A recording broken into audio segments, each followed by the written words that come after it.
How to use Momenta shaker dies. Use your die cutting machine settings for thin metal dies.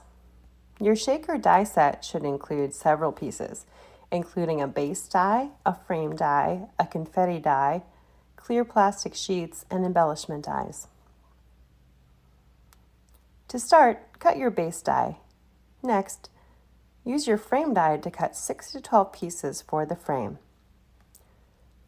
Stack your frame pieces and glue them together onto your base.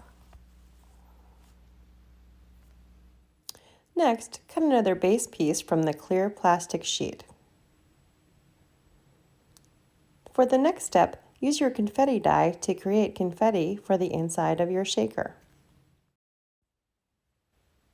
When the glue has dried on your framed base piece, sprinkle the confetti inside of the base frame. Glue the clear plastic shape on top. Add one more frame piece on top of that. And finally, cut your embellishments and add them as desired.